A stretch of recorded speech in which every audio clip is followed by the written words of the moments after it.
The Tuesday, March 19th, 2019 meeting of the Eden Prairie City Council is now called to order. Please rise for the Pledge of Allegiance. I pledge allegiance to the flag of the United States of America and to the republic for which it stands, one nation, under God, indivisible, with liberty and justice for all.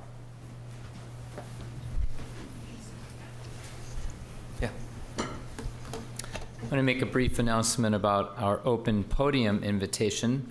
Open podium is an opportunity for Eden Prairie residents to address the City Council on issues related to Eden Prairie City government prior to each City Council meeting, typically on the first and third Tuesday of each month. This open podium time is from 6:30 to 6:55 in the Council chamber. If you wish to speak at open podium, please contact the City Manager's office at 952-949-8412 by noon of the meeting date with your name, phone number, and subject matter so we can be prepared.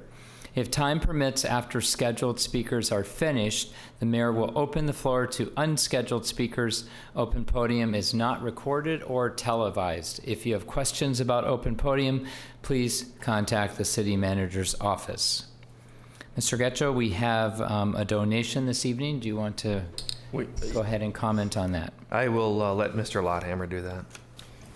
Your Honor, council members, we have a donation tonight from Brookdale Senior Living, and they want to contribute towards the Veterans Breakfast at the Senior Center. So we appreciate them helping offset those costs. Mr. Lotthammer, we receive these periodically from various groups and people. This feels really nice and appropriate. Is this common? Yes, so nearly every meeting, it feels like, and lately, especially towards the Senior Center. That's what I meant, particularly with this type of luncheon or breakfast. Yeah. Both for this, we do a couple other, like a volunteer recognition lunch at the Senior Center as well, and several groups have come forward to help sponsor that. Nice. We really appreciate them doing this. Council, is there a motion to accept this donation? I would move to adopt the resolution accepting the donation of $200 from Brookdale Senior Living towards the Veterans Breakfast at the Senior Center. Is there a second? Second. All those in favor say aye. Aye. Opposed? All right. Can I have a motion to approve the agenda? Let me ask first, any items to question or to add? If not, I'll entertain a motion. I move the motion to approve the agenda. Second. And we already asked about additions, so all those in favor of the agenda say aye. Aye. Opposed? Passes. All right. Is there a motion? Let's go ahead and have a motion to approve both. Well, let me ask, are there any additions, corrections, concerns about either of the minutes, either for the workshop on March 5th or the regular City Council meeting? Okay, if not, is there a motion to approve both of them? Move approval. All right. Second. That took a while there, everyone. So you all can actually, make motions and jump right in. No, this is all good. I already asked if there are any concerns. All those in favor of approving both minutes from the workshop and the council meeting, say aye. Aye. Aye. Opposed? All right, passes. All right, we have no reports of advisory boards and commissions. Is there a motion to approve the consent calendar? So moved. Is there a second? Second. Are there any items that you wish to discuss more about, to pull, or to just ask some questions? Mayor Case, I do have a question on item C. I did have a discussion with Rick about this, just want a clarification. We are only approving the public hearing of the bond, right? Am I right one year? What? Do you want Mr. Rosso even to speak to it? Okay. Councilmember Narayan, why don't we have our attorney speak to it? Is that fine? So this, Mr.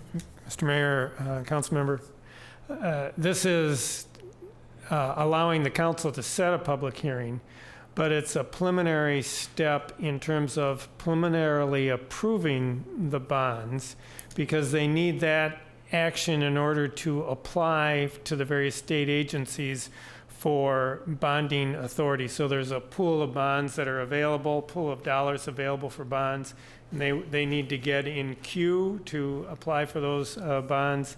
And the requirement is to have the preliminary approval. It's not a final approval. For many years, I've had inserted in the resolution that you maintain your discretion to not approve the bonds should you determine it's not in the best interest of the city. So in the later stage, after the public hearing, we still have it come back to the council to final approval. Yes. And I just want to add quickly onto that, based on our conversation today, we talk about bonds.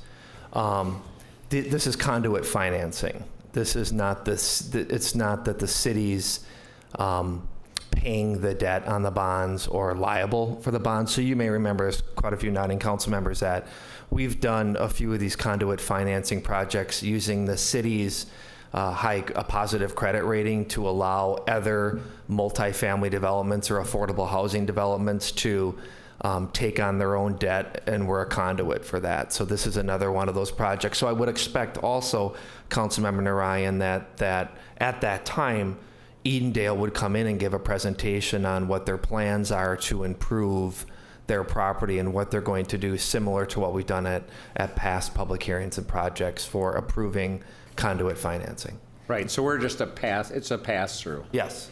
But at the same time, we are an enabler to do more affordable housing by this method. Right. This Thank is a you. tool that we bring to the table. This Right, is something that Mr. will help. Getchell, I mean, from everything that we've known in the past and things you've said tonight, there really isn't a downside, but there's potentially a whole bunch of upsides. I think that's an accurate statement. Thank you, Mr. Narayan. Do you have another comment or question? No, thank you, Mayor. Okay. Anybody else? Is that a pen raised or just a? Or nope. All right. If there's no other discussion, we have a motion and a second. So all those in favor of approving the consent calendar, say aye. Aye. Opposed? It passes. All right. I will entertain a motion for the payment of claims. I move the motion to approve the payment of claim as submitted. Is there a second? Second. Are there any items to question? Roll call. Councilmember Aho. Aye. Councilmember Freiberg. Aye. Councilmember Narayan. Aye. Councilmember Nelson. Aye. Mayor Case. Aye. All right, we have no reports of council members, so we're moving down to reports of Parks and Recreation. And Mr. Getchell, should I turn right to Mr. Lothammer? I will turn it over to Mr. Lothammer. Thank you. Thank you, Your Honor. Council members, tonight's action item is considering the bids and also entering into a contract for the building at Starring Lake. It's the replacement of the current building. I'll start by showing you what I think a little over a year ago I referred to as our sorest thumb in the park system. And we've been talking about this for a while because we've run up against not just a deteriorated building, but also a building that is no longer considered accessible. And so this is really more than come to its time to be done. We did a year or so ago think about what would be the order. This had originally been in the CIP to be done a year ago. We did flip that so that we would have funding available to do the pickleball court. So with that behind us, that's what pushes us to this point in time. So you see current building and then a little bit of the aerial. Now the aerial is older. You don't see the new pickleball courts and tennis court, and also the play structure is also the old play structure. So there's two things on either side of it that have now been upgraded. You'll also notice that horseshoe parking lot. Part of this project is we included that to be redone. That was a part of a project that is in place. The quality of the parking lot is severely deteriorated, and it makes sense that we back our way out. So the process would be as we build the building, Part of that parking lot is used for construction, storage, material, trucks coming in and out. So even though there's not much left, there'll be hardly anything left once the building is done being constructed.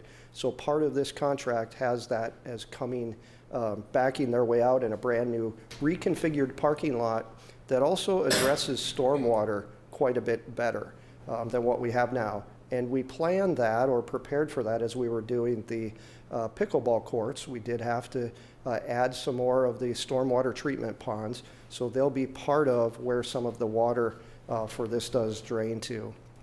So this I've shown you before.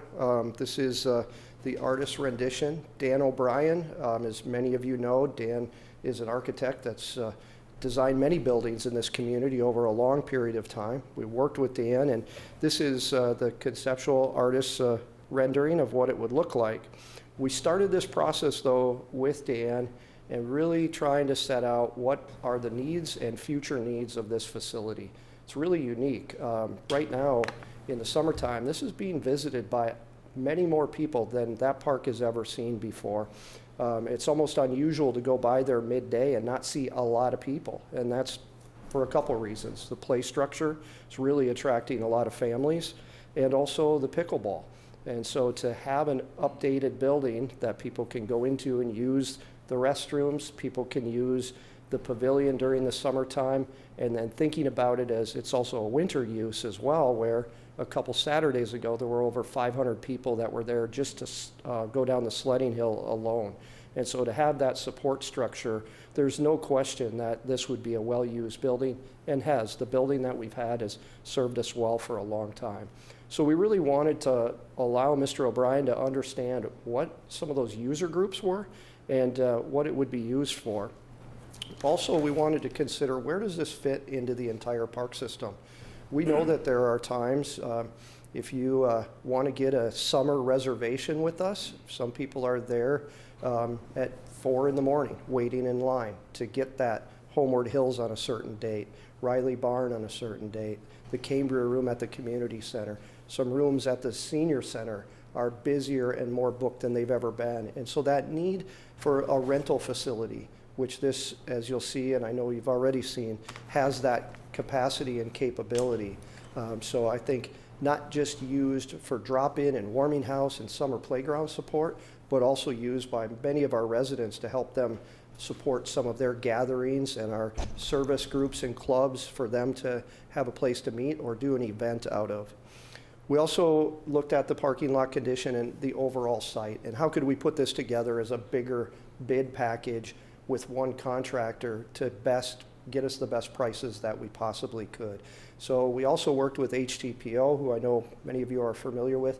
They did all of the site work, drainage work, engineering, grading work, worked closely with Dan O'Brien so that this was a full and good package that we could put out there and feel like we had our best opportunity to get our best price. We also, many times along the way, brought it to the Parks Commission, both for ideas, also for review of the design plans as it went along, and then finally went on to the Planning Commission, like other developers or builders might do. They gave us a lot of really good feedback and confirmed a lot of the functionality of the building that we had already had good feedback on as well. We also have down here consultants and experts. So those are people that Dan brought to the table on some energy efficiency. So the HVAC, the lighting, all of that. We brought in some good subcontractors to make sure that we had the plans to be as workable as possible and also as efficient as possible. We've been dealing with a septic system there, which I think surprises a lot of people to hear that. And so part of this project also removes the septic and brings us on to city sewer, which I think is really important in this day and age, especially with the location that is at the top of the hill above a lake. So I think it's more than valuable to make that adjustment. So again, thinking about this, it really functions as a winter facility. All those kids and people that are sliding on the other side, skating, the openness from the front and the ability to use those restrooms, but also use it as a warming facility. And then, once it's not winter, that demand for a meeting room, like I'll show you in a second, and then also just a multi-purpose facility, summer playgrounds, support of the tennis, basketball, volleyball. We've had a lot of 5Ks that happen around that area too, and so think about how that could support some of those larger events as well. So just a refresher on what the interior looks like. This is somewhat configured for summer, but on the far right side, very far right side, is a pavilion, and I'll talk a little bit more about that on the pricing side of things, because we put that in there as an alternate so that we would have an idea of what the cost and the value of that particular section would be. But where you see all the round tables, the 8 people sitting around those, also you'll see some chairs that are in a line looking out the windows. Those are at a counter, so for those who have been to the community center looking into the pool, this is another concept where people can be inside, parents watching their kids go down the sliding hill in a more controlled environment. So kind of a Caribou Coffee counter kind of a feel. That same thing happens and mirrors itself in a smaller scale over on the left side, the warming house side. In the middle are the 2 restrooms, and then some storage mechanical areas, and then also what is termed a command center. We're looking at this as a card access with remote capabilities to have it more efficient, so we don't always have to have somebody there locking and unlocking. We've got it planned to be wired and set up for good security camera control. So if we do have somebody in the command center area, they can look at the screens and be able to view what's going on in all parts of the building. Out back, you see at the top a small circle. We don't have that as a part of the bid, but we do have a conduit run in, so if we wanted to do a gas line in the future and have more of a gas fire pit, somewhat for an ambiance, little bit for warming. And then also there's a little bit of a roof hang where people can be outside, sheltered a little bit.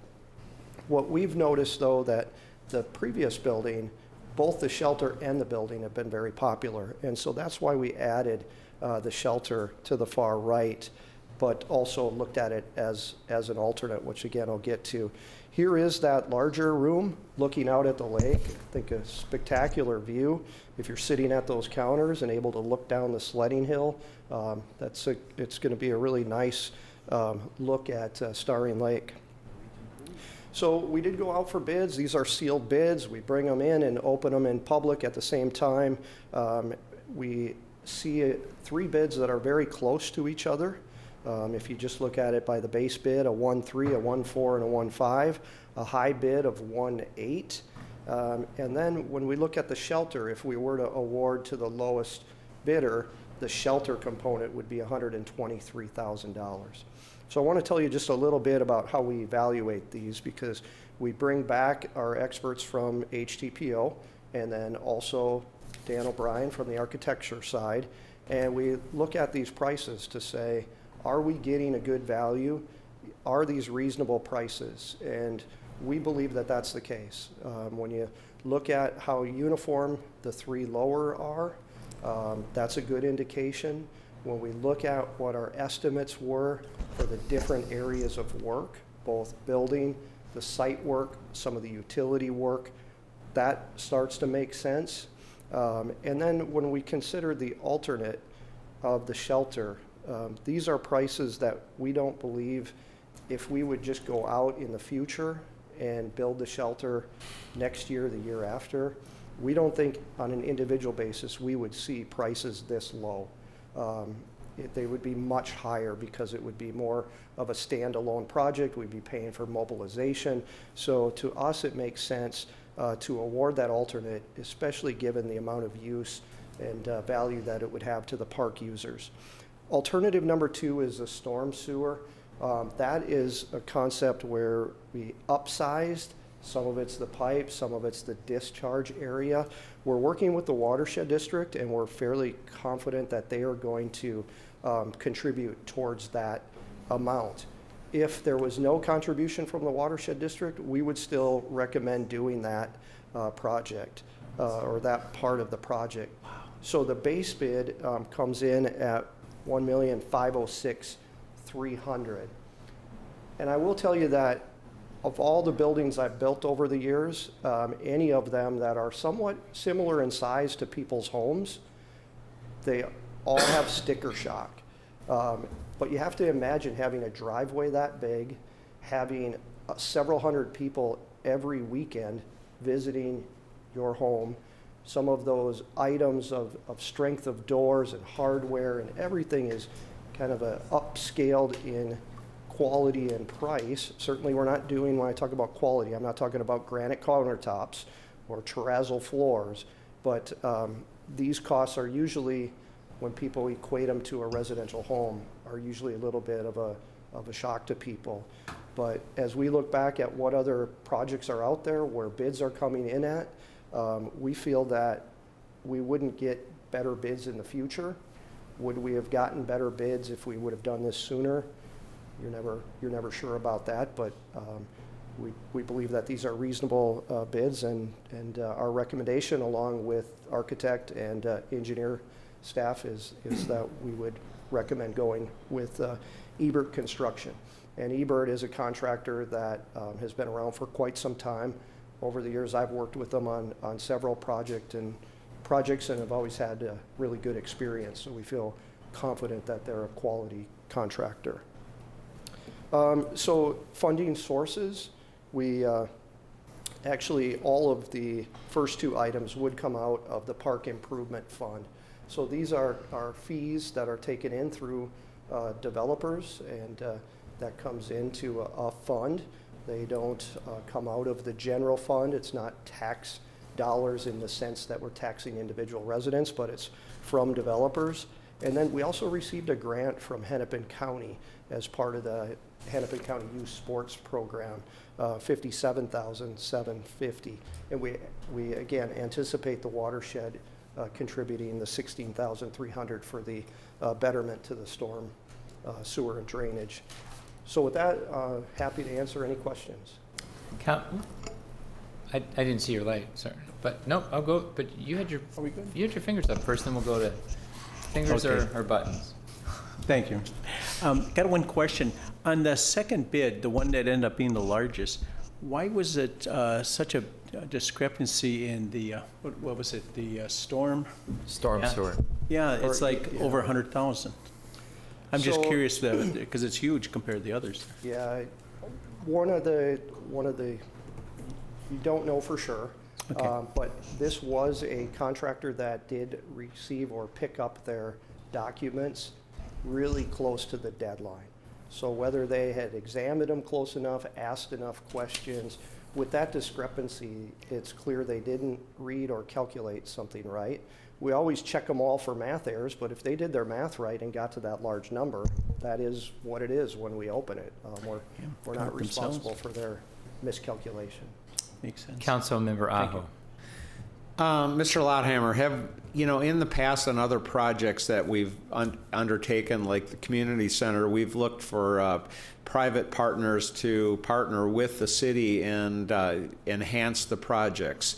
For example, the Cambria room at the community center. Have we looked at anything like that or entertained that for this particular project to see if there's any opportunity to enhance the project through that partnership? Yeah, we haven't at this point.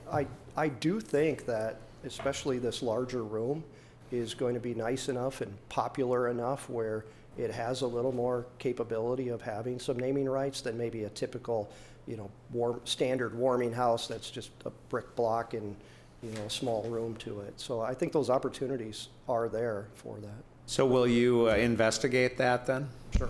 Great. I think that's a good idea. I think that we could potentially make it even a nicer facility if we get someone to partner with us. So I would encourage that.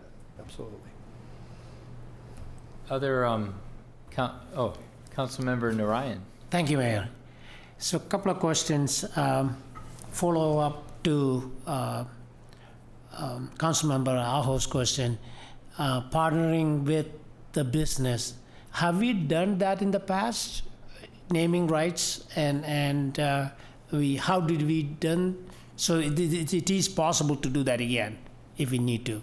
Yeah, we have quite the long history. A couple of good examples being the Hockey Association in 2007, in order to fund the third sheet of ice, $1 million total.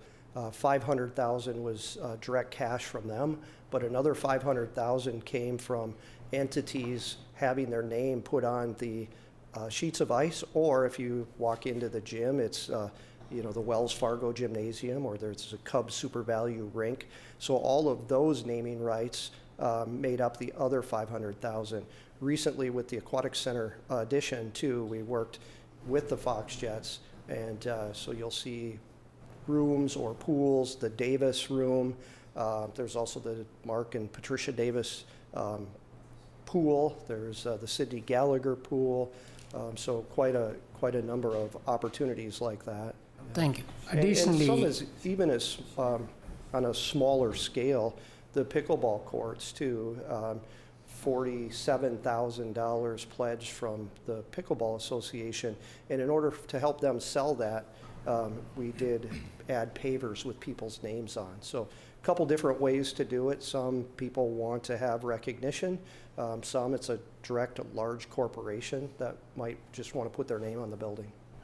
to follow-up question, have we considered any sustainability or in energy conservation related to this building? Yeah, so that was one of the things with our HVAC and some of the monitoring that goes with it. So both on the high efficiency end, on the heating and the air conditioning, but then also on the monitoring and control is really important here, especially in the wintertime. If a long time ago, I was a warming house attendant, and you've never seen a door open and close as much as you do as a warming house attendant.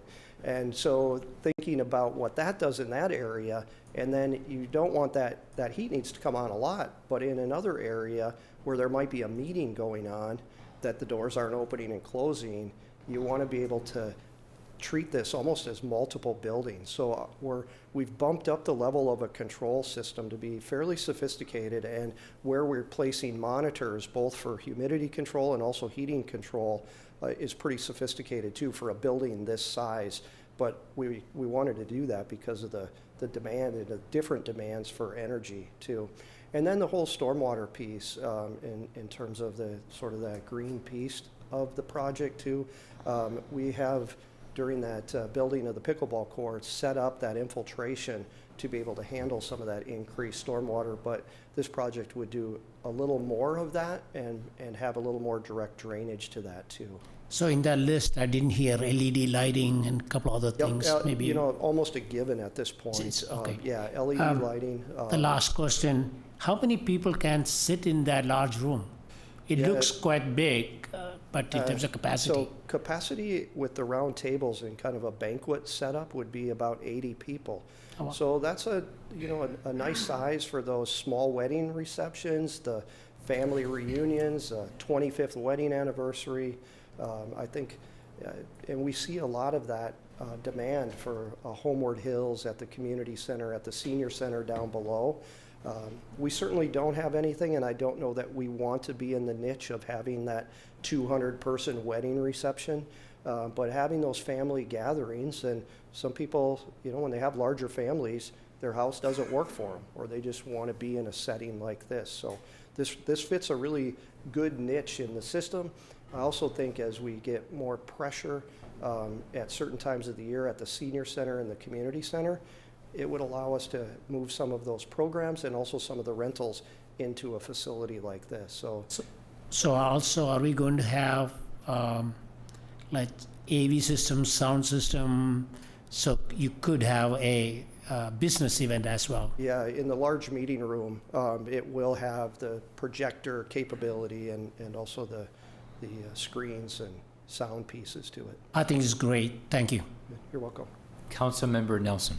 I like the look of this project a lot. I love using the lake and, the whole area around it being visible from this new room. It's a good use of it for the community. The one thing I would like to ask is, have we considered putting solar panels on the top of it so that some of it could run through that? I know we seem to have some fairly good ins for doing that, and it being a brand-new building, I would think you could build it into it. Yeah, we talked about it, and the roof doesn't seem to be our best place, a little bit for aesthetics, just because the south-facing roof is kind of when you drive in. And so there's other opportunities. You're starting to see some scenarios where off to the side of a building, more of a post and some solar panels that are on that, and it still hooks back into the system. That's not a part of this project, but as we thought about kind of all those other avenues, whether it was rainwater capture off the roof or the solar scenario, just from a design standpoint, we shied away from that part of the roof, but talked about, is there another spot adjacent to the building that could also function as a solar capture? I would love it if during this process, or even after the process, if we'd find some way to do some of that. I know on the off to the side, there's all kinds of solar that you see in various magazines, including solar trees. And, Absolutely. you know, it's part art, part solar panel or something. That would be nice, but I really do like the looks of this new building. I think it's going to be great.